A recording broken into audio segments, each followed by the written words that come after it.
Started. Hi everyone, welcome.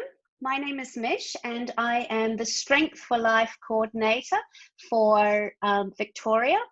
And today I'm really excited to introduce to you David Batty. David Batty he's the National Manager of Fitness Australia, and nothing is more confusing with COVID-19 and how it relates to what we do in the fitness industry is because we're all different states, all coping with the pandemic differently, and it certainly is, if not a confusing time, a difficult time.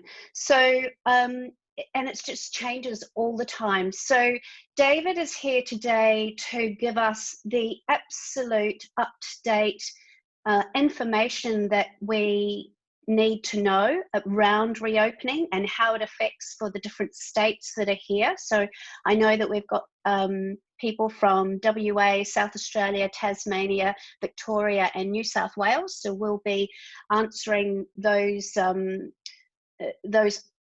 particular states.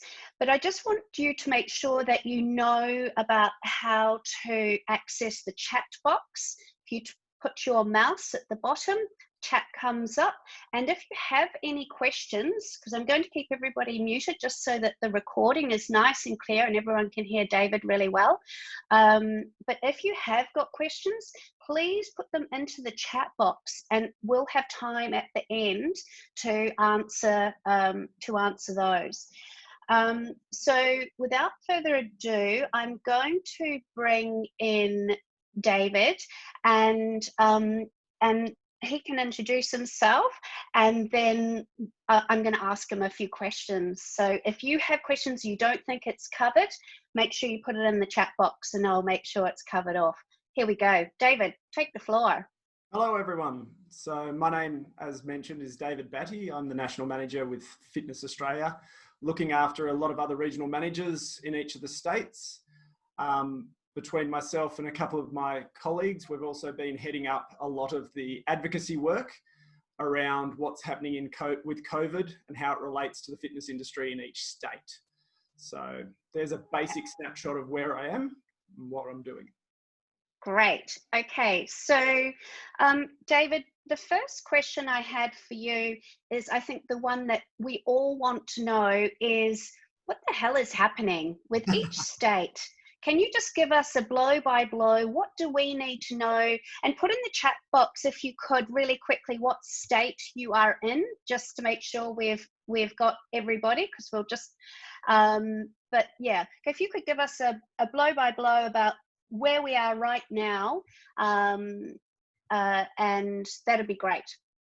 Okay, so let's start down in Tassie. Tassie is going to be starting up as of tomorrow with 20 people per facility. They're going to have to fill in a COVID safe plan to be able to get those 20 people in. I'm also now currently working with the Department of Community, and they're working on a COVID safe plan to try to increase those numbers across different rooms and things. But as it stands, it's per facility. 20 people will be allowed to come in, work out indoors. So that's with Tasmania.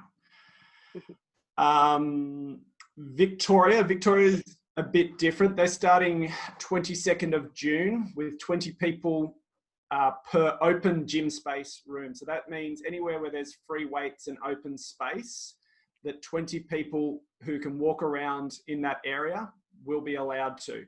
When it comes to classes, they've dropped that to 10 people. Now, the reason that they've given me for that is a large number of the classes are done with high intensity, so a lot of people breathing out. So they're using that as a reason to decrease the numbers, to try to decrease the risk as well. So it'll be 10 people per group fitness class or group class. So the next area would be New South Wales. New South Wales is changing as of the 15th. We're trying to adjust a couple of things on theirs. Theirs is 20 people and 10 people again, the same as Victoria. But they're looking at a change in their plan to actually work on a per room basis. And then we've got to figure out how you can segment rooms so that you can actually squeeze the right numbers of people in. So a leisure facility that has 1,500 square meters with 20 people in there wouldn't pay for the lights to turn on. So we've also got to figure out how this is going to work. And what they're looking to do is adopt a model that's been endorsed up in Queensland that we worked quite hard on, which will be a larger cap on the square meterage per person, but that means that you can fit more people into the gym into sections. So I can forward out the plan that's available on our website currently for Queensland, but that's what we will be pushing in both Victoria and Queensland as the gold standard and something that we can work towards as it's already been endorsed by a chief health officer. ACT's gone with 20 people per room. Now their per room is a bit different. It has to be a permanent structure as a room rather than any non-permanent structures being able to be used. So as it stands, they're looking at 20 people per room with supervision. So there has to be one person per area or per room at least to maintain the social distancing and all the hygiene regulations behind that. So they're the numbers around the ACT. Have we got anybody from SA? Do we want to? Anybody? Anyone from South Australia? If we could just put it, because we'll actually, this is recorded and it'll be shared with the other states as well. Okay. So it'll be shared with South Australia. Okay, South Australia is currently sitting at 20 people in a gym area and 10 people in a group fitness, like a lot of the other states currently. They're changing coming up, and it's actually in negotiations as to what that will look like. So they're looking at a stage 2 reduction, and we're just trying to finalize the numbers. So I don't want to publicize any numbers without having the final details. It's one of those to and fro things that we're trying to organize a safe rollback rather than just a quick rollback with a massive increase in numbers. So we want to make sure that it's going to be safe and sustainable. Sorry, David. Yes. Before we go on, we've just got a question which I think is quite important to look at now. Yes. When you're talking about the numbers, does that include the staff? So each state has a different rule on that. So Queensland, of course they do. Victoria has on a lot of their calls. So Victoria has included the staff as a part of it on a lot of them.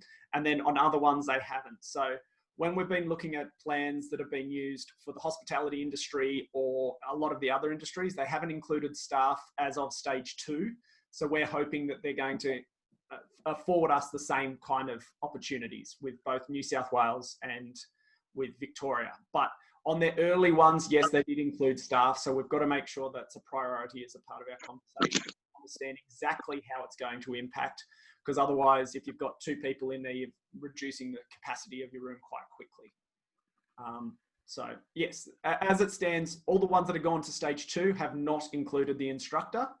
It's the ones that are before stage 2 that had. So we're still in negotiations with New South Wales and Vic, but we'll see how it goes from there. Mm-hmm. And you're up to, are you reading the questions? Can you access the chat box too? I can access it. What would you like to know? We might cover this off, Warren, in a little bit if we keep going with each of the states. And I think we're up to WA. Okay, WA is soon to be probably the most open state. So they're looking at a rollback as soon as the middle of this month where they will actually have uncapped numbers. So they'll have a square meterage and uncapped numbers. They're quite confident in the way that they've approached this as it stands.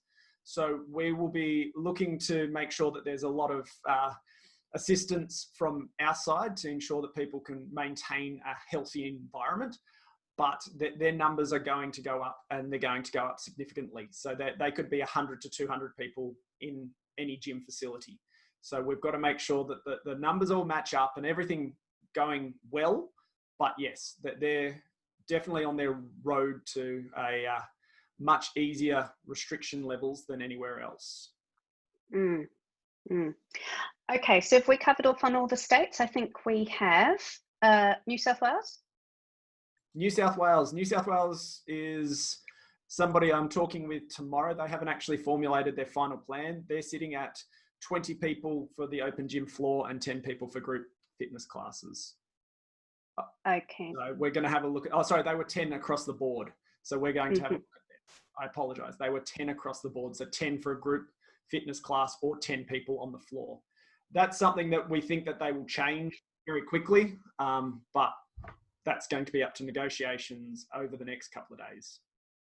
So we've got a question from Warren, and Warren, if you could put in the text box actually where you're from, so we make sure we get it right for each state. We call our Strength for Life sessions in a group, but it operates like a gym, and that people have individual programs. Does the rule of 20 or 10 apply? And he's in Victoria.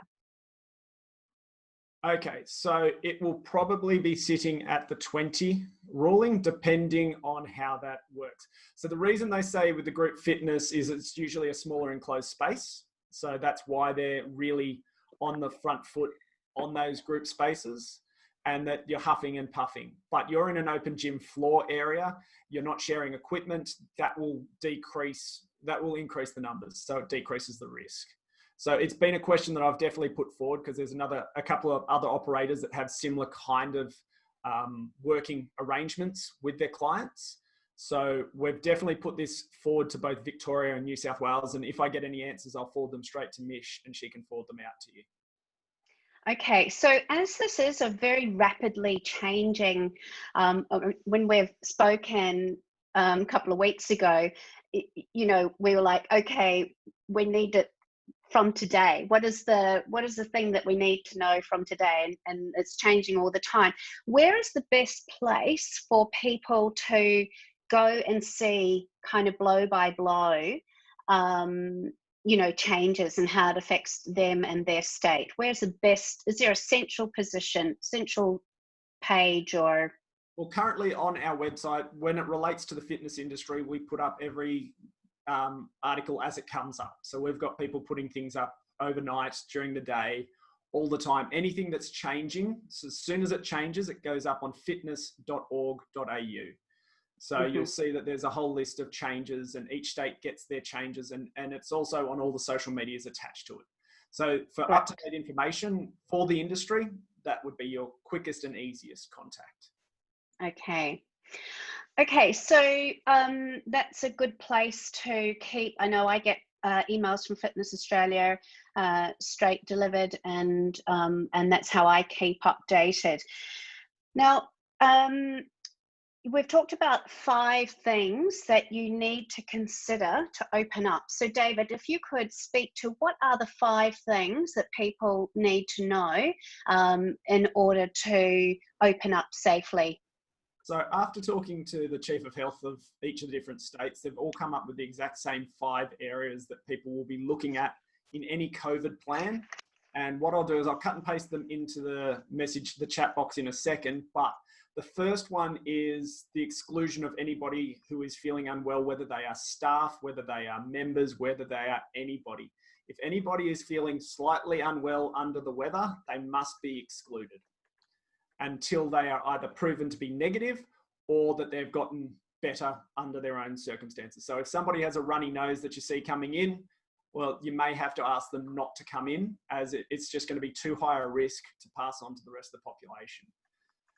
The second one is the compliance with the 4 metre squared rule and adherence to 1.5 metres per distance between people. So these 2 are always been the cornerstones of everything that we're doing around COVID. Is if people are feeling unwell, they've got to stay home, and we must keep our distance. So that 1.5 metres. So if you think of it, it's about the size of a shopping trolley to keep people away. And the reason for that is most of the actual disease is passed through your exhaling and spit, basically, that's in the air. And that can travel, even with a cough, up to about 1.5 to 2 metres. So if somebody coughs, it can actually expel a little bit further. But that 1.5 metre distance gives you a very good radius. The next one is hand hygiene. The reason for this is the reason that most of the gyms are closed. There's a idea out there that gyms cannot keep the surfaces clean, and those frequently touched surfaces could transmit the COVID virus to your body by you rubbing your face with your hands. So the thing with COVID is it doesn't pass through sweat, or it hasn't been proven or shown to even get close to passing through sweat. The only way it's being proven is either by breathing out and a cloud of the virus being there and you spending a period of time in that cloud, or through contact with an area that's been contaminated.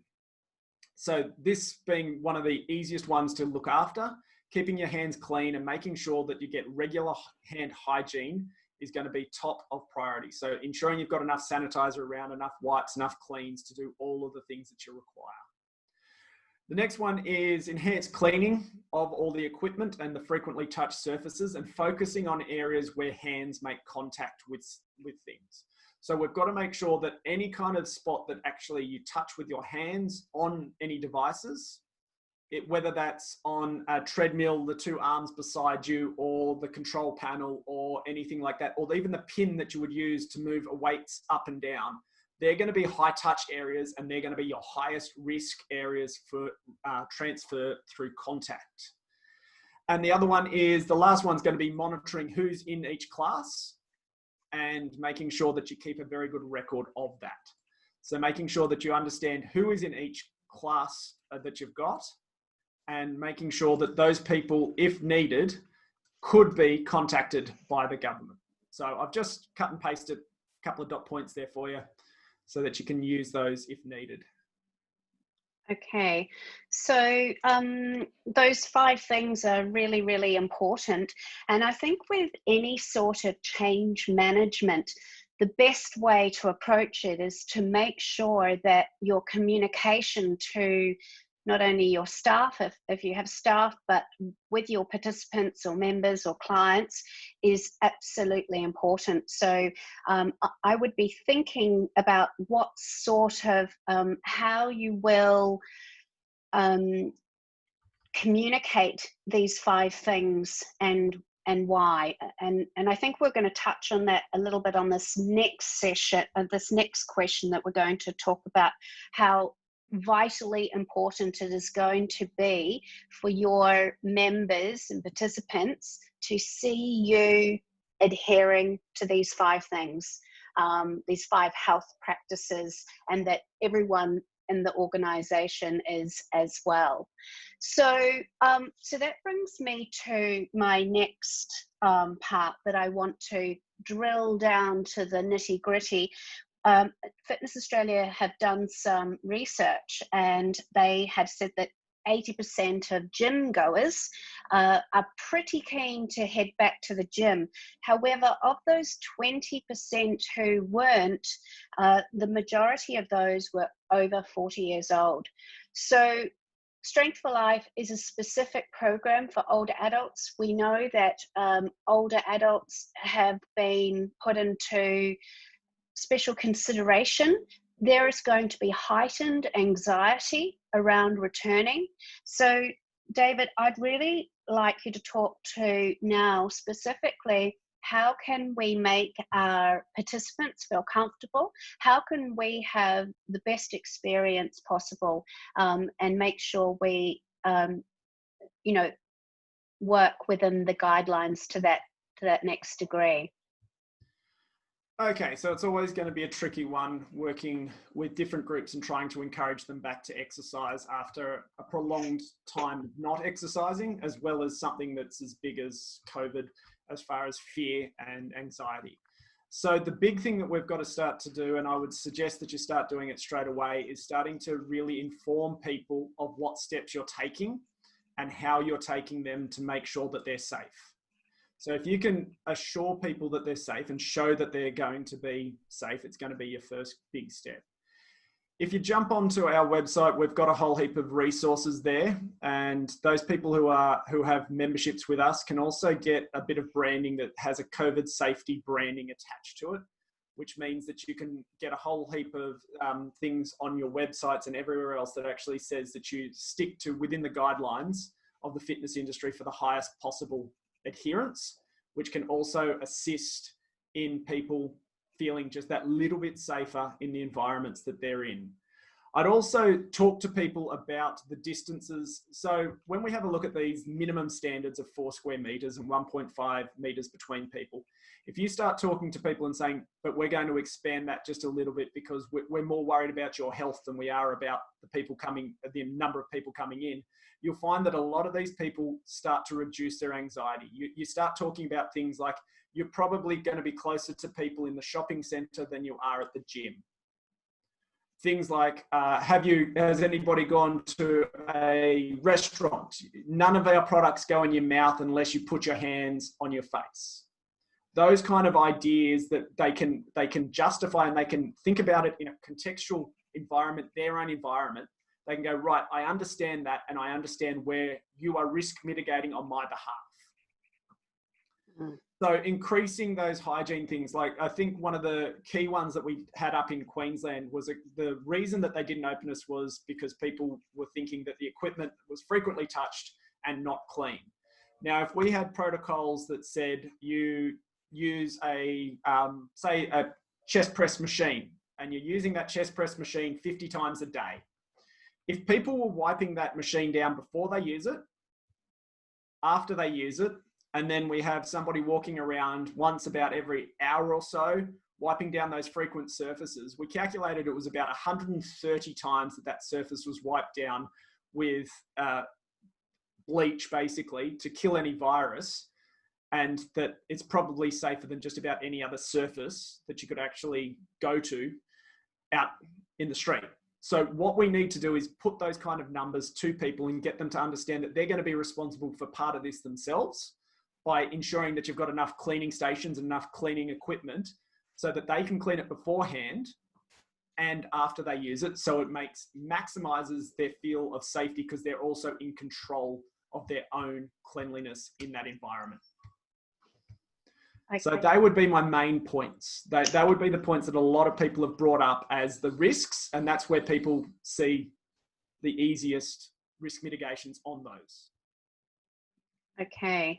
I know with some of the other things that I've listened to is what's really important is to ensure that your participants see you doing the cleaning.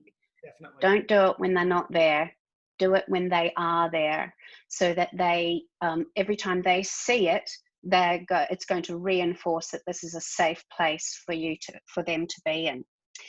So, so there's a couple of things there. I will put the link of the COVID plan. Is that what you called it, on the website? COVID safety, yes, COVID safety plan. But I can also forward you a copy of the Queensland regulations, which was probably the highest level that we've got.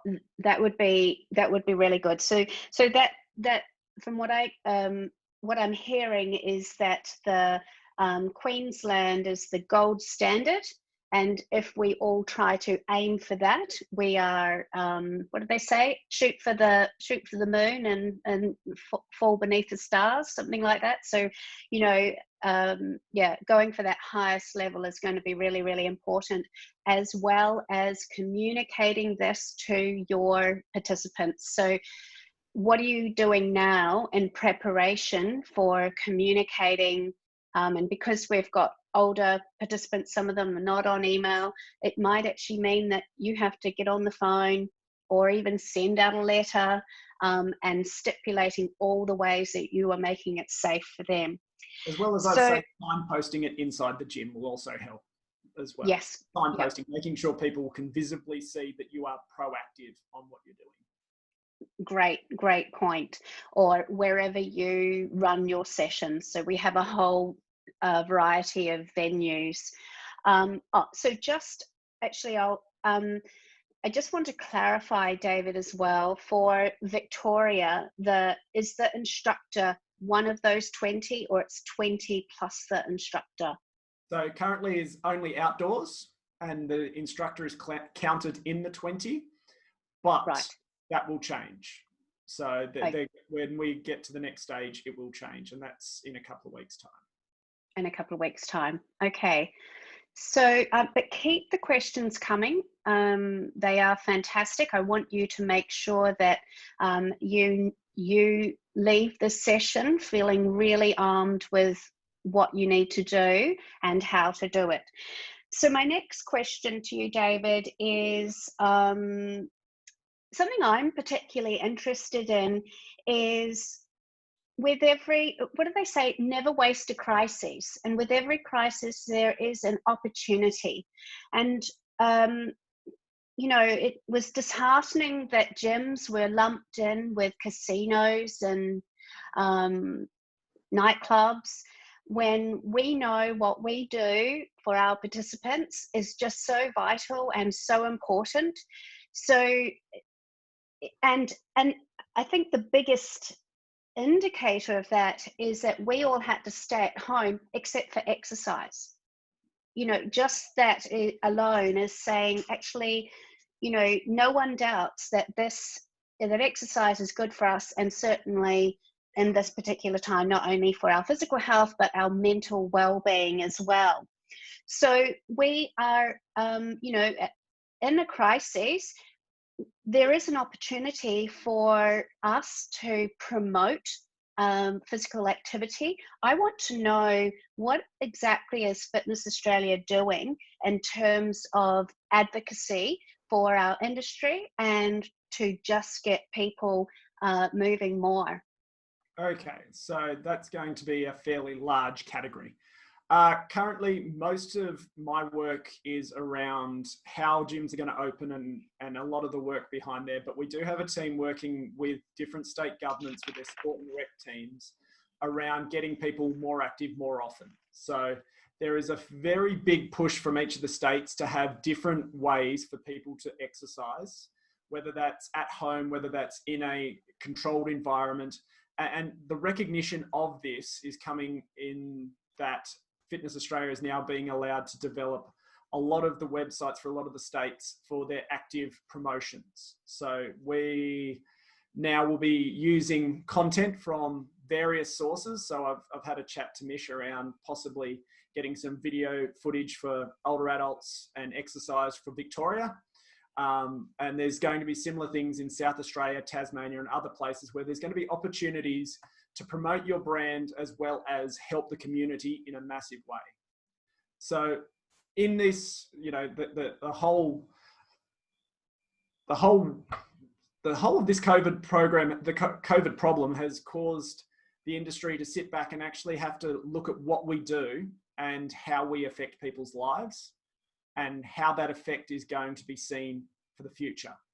So it's been it's not necessarily a wake-up call, but it's given us the platform to now push we have, as one of our key strategies at the moment, is getting everybody moving. And our key areas are older adults, youth, and people with disabilities and mental health. So this covers a large cross-section of the community that also affects the people that you work with. So as it stands, governments are going to be putting funds towards a lot of these programs, and we'll be able to actually put them out to the people who know how to do them and operate them, which is not us. We're an association. We're not a group that actually prescribes all the exercises. We will be putting that out to people so that they can actually do greater good in the community than just the work that they're doing with the people that are near to them.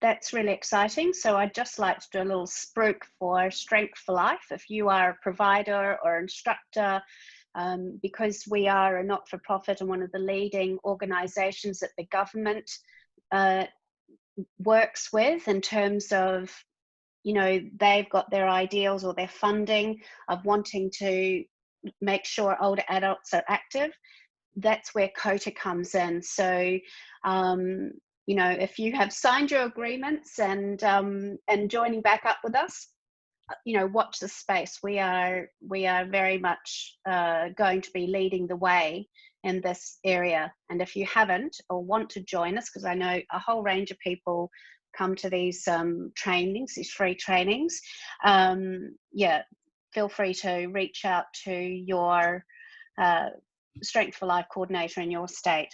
So I wanted you to also talk about, I know there's a COVID safety plan that's going to be a little bit like a heart tech. Are you able to talk to that just a little bit more, David? So each state is putting COVID safety plans to each industry to ensure that we're going to adhere to basic standards. So most of the COVID safety plans for most of the states relate to very, very basic components of those 5 dot points and ensuring that you're able to do those as a business. A lot of them are carried across from different industries in those basic reports and those basic tick boxes that you have to do before you're allowed to reopen your doors. So if you haven't filled out the COVID safety plan and don't have it sitting there ready to go, you can actually be fined if you open your doors. So make sure that in your state that you actually download those COVID safety plans that are based for each state.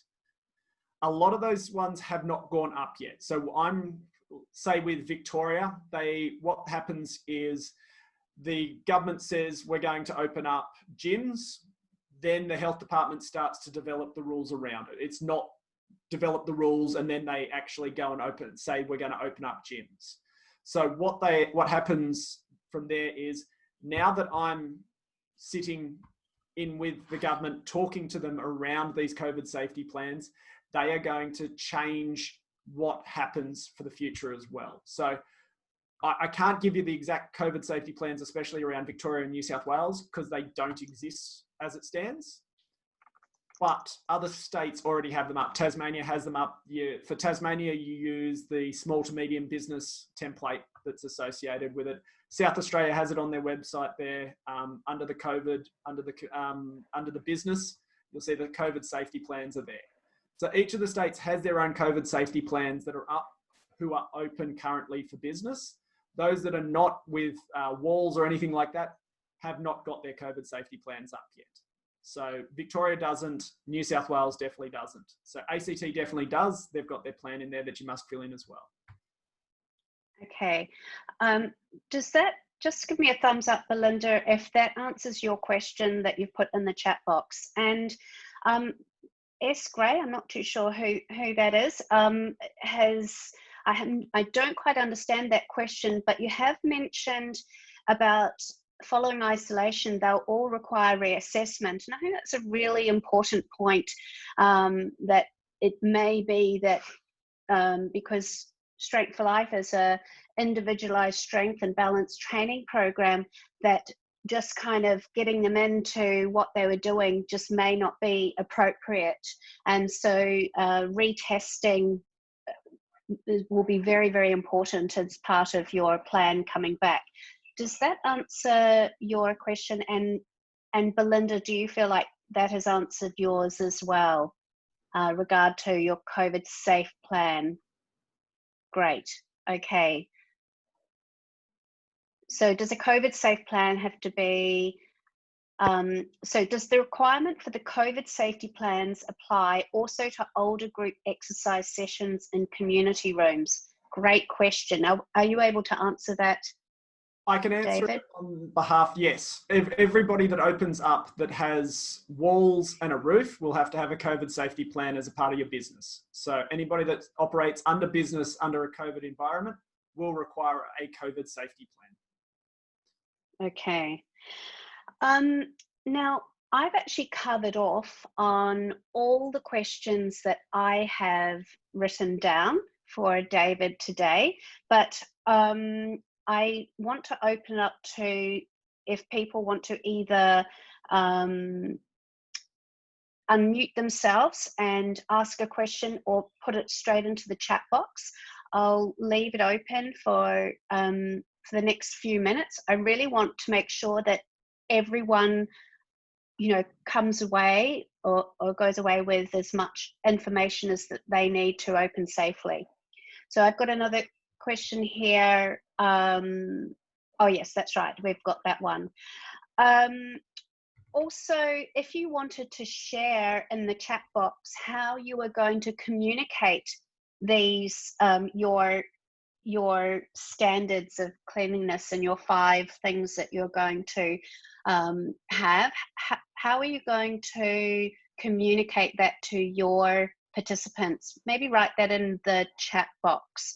That would be good to share.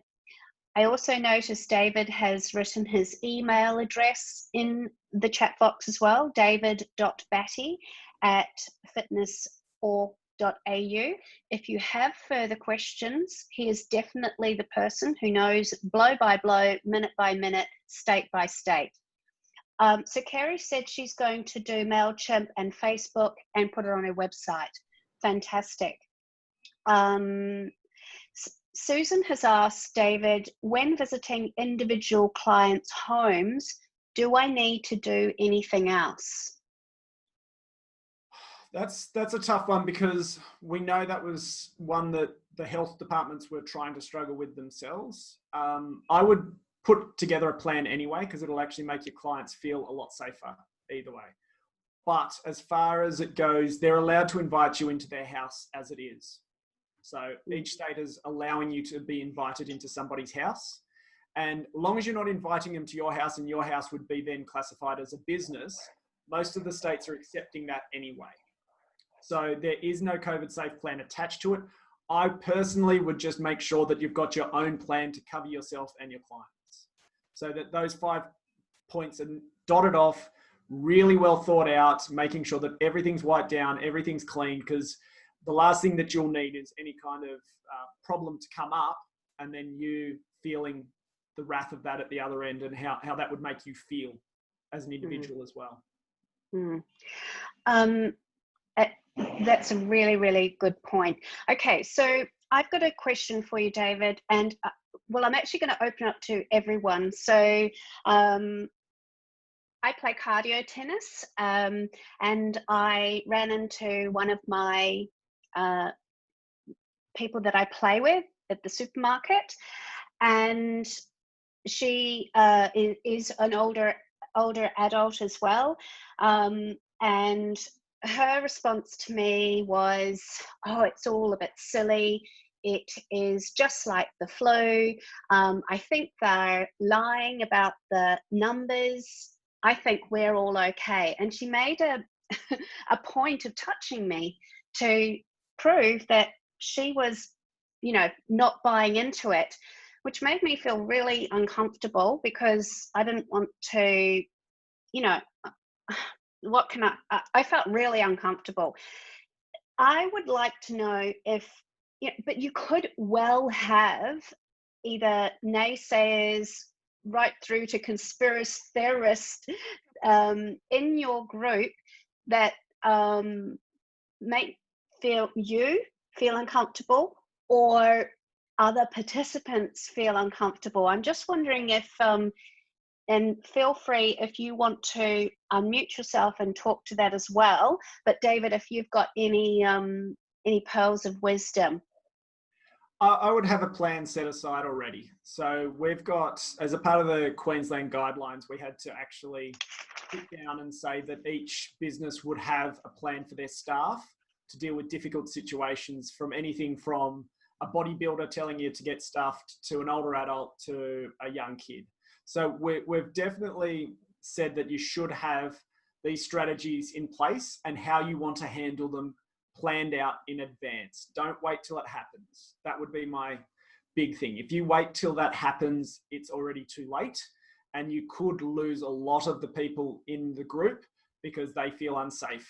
So everything about feeling safe is going to be how you handle these things, and planning and preparing is going to be your best weapon. So for myself, if somebody's making the group feel uncomfortable around those kinds of things, I would have to exclude them from the group. It's as simple as that. We cannot have people not adhering to these rules, because also you could be financially liable if it's seen. So not only will you be liable from an emotional sense, but you'd also be liable financially. So that is a really great answer. So basically what I'm hearing again and again is have a plan. Definitely. Have a plan for everything that we've talked about today, and then make sure that plan is communicated through all your channels. And even the fact that if you feel that could be an issue, you could even have a sign up is that we take this really seriously, or that is part of your communication, but everything that you do is alluding to that you're taking this seriously. I have a question in the chat box. Are you able to see it, David? It says, will we be able to submit plans prior to 22nd of June and be ready to go day one? Great question. And will we need to wait to get approval correspondence back from governing bodies before reopening if it's been submitted and the date is after the 22nd? This is a Victorian question. And what are your recommendations for PPE and gym instructors? Oh my God, some great questions here. Okay. So the first one is it's submitted by industry, not by the individual. So you won't individually have to submit a plan individually. What you'll have is a tick box that you have to fill in to say that you're ready to go, and you submit that straight off. That I'm hoping to have available at least 5 days prior in Victoria, because that's the communications that I'm having. So that we have it out, I would like a week, but they're talking 5 days prior, so that you're ready to go on day one with all the information. And I will be releasing the information as we find out what those guidelines are and the basic concepts around them. We'll be releasing them through our website. So that won't be an issue there. So there won't be any direct correspondence back to you, but you will be expected to adhere to the rules that the government has set on that one. Recommendations for PPE. I would have it available for your gym instructors, depending on where they are and what they're doing. So if they feel uncomfortable, you have to provide it for them so that they feel comfortable. So you've got to think about your staff in every way. So on WorkSafe's website, we've actually done all the work with WorkSafe, and there's actually a list of the requirements for what you need to do with your employees. Now, training for PPE is really, really important, and most people use it really poorly. You see people touching their face all the time, or pulling it down around their chin and then walking around and then pulling it up when they feel unsafe, and doing all the things that really make them ridiculous. So there's certain things that you will need to use. I'd say gloves are probably the one that you need to have available, but not necessarily worn all the time. So we need to have a look at times and places. I'd also be more inclined to have some sanitizer available for those spaces. So if you're handling cash or things like that, they're the types of times where you're going to need some sanitizer or something to clean your hands. But if your staff would like to wear gloves, that is something that you would need to provide to them to keep them feeling safe, because it has been shown to actually reduce, in some cases reduce the transfer. In other cases, they've shown that it actually increases it because you keep touching the gloves. So you feel safe and you almost feel bulletproof. So there's a lot of crossover here that if you don't have the right training, a lot of the PPE is no good. But there is some training on that on the website there with WorkSafe Australia. So there is lists on what you should be doing around the use of PPE. Are you able to put that that link in to the training in the chat box? That would be great. I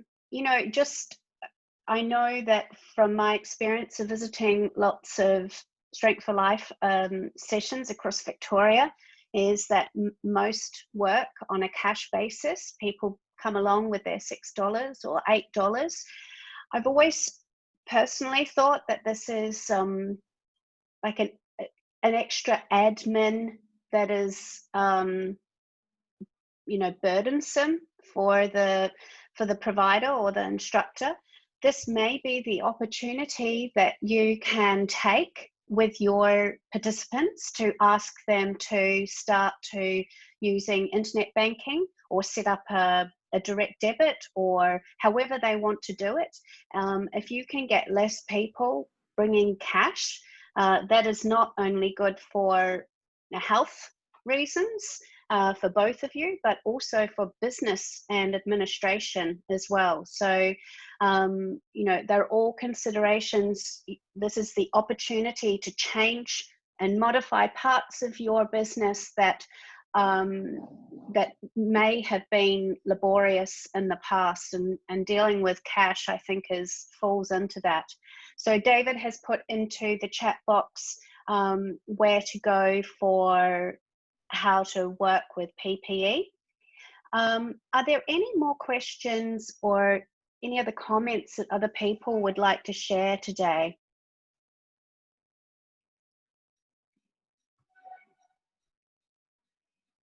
Speak now or forever hold your peace. No, you don't have to forever hold your peace. There's going to probably be more things as we navigate this next part of opening our businesses up. And I'm sure that there will be more questions to come, but I want you to make sure that you can contact David directly or get on the website. If you are signed with Fitness Australia, there is a whole lot of extra things that are accessible for you. One more question, David.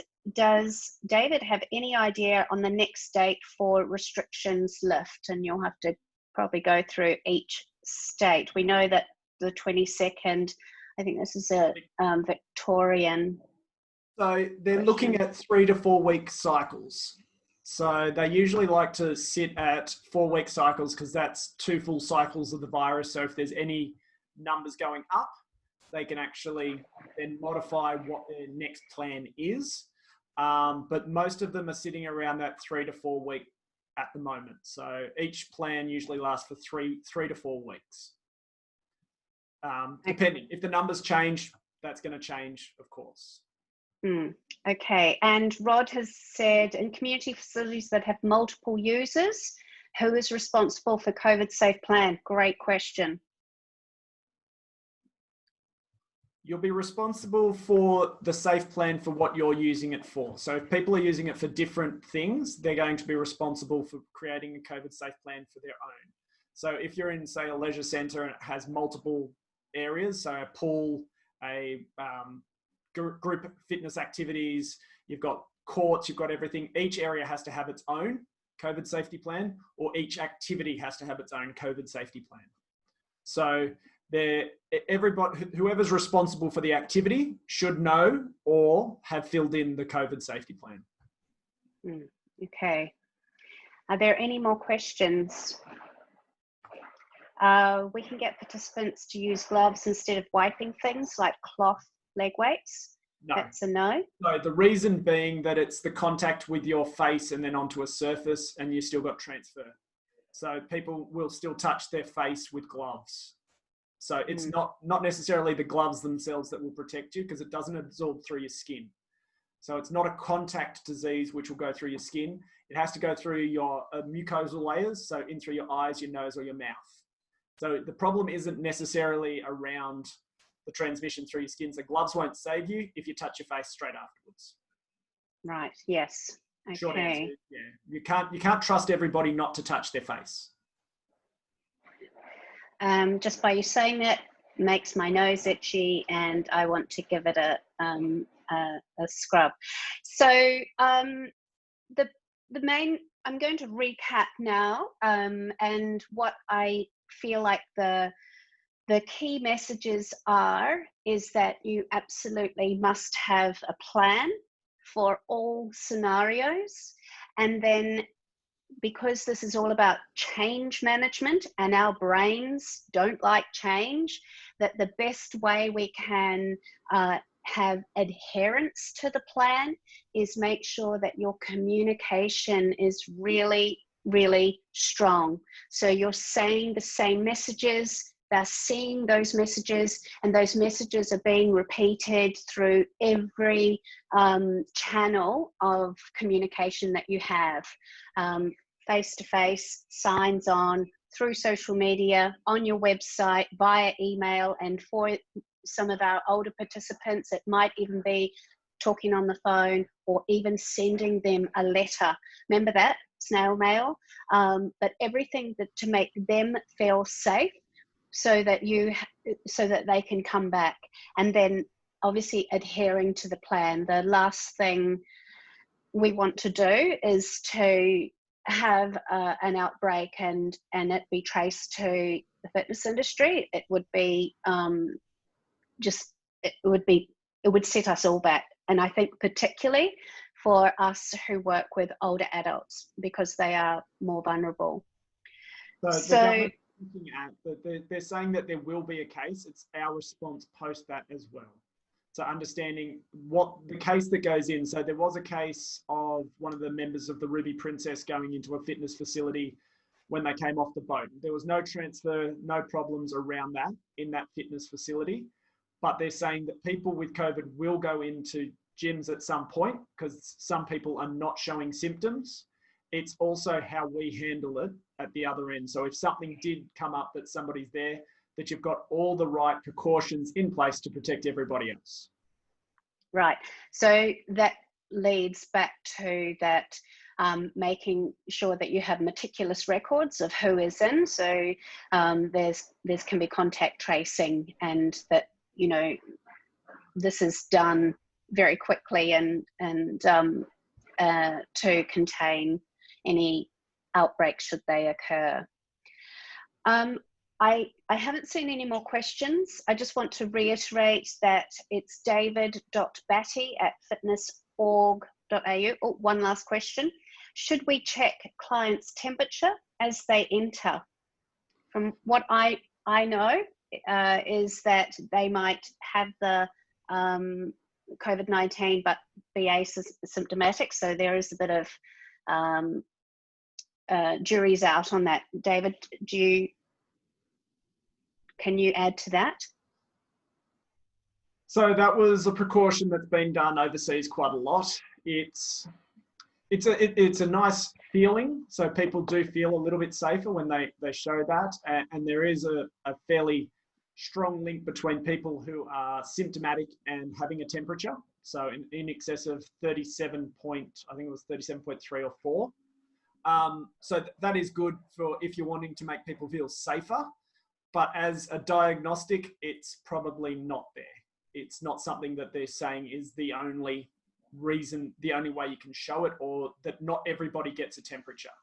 So you don't want to be doing that potentially and then have somebody slip through the cracks and then everybody not trust anything you do.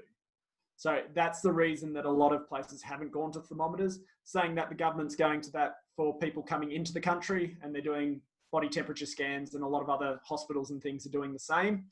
So you can use it as an extra precaution, and it's definitely there. The World Health Organization shows it as a way, but the jury's still out when it comes to the temperature side as a check. We were putting that forward as a possible mitigator for the industry, and most of the governments have knocked it on the head and said it's just not enough science there yet to say that it would be good enough to say that you must do it. But it's still not a bad thing. If you've got somebody with a temperature, they probably shouldn't be in there anyway. Okay. Well, that almost brings us to the hour, and I like to just take this time to thank you, David, for your time today. And you obviously have a wealth of experience and understanding, in-depth knowledge of this.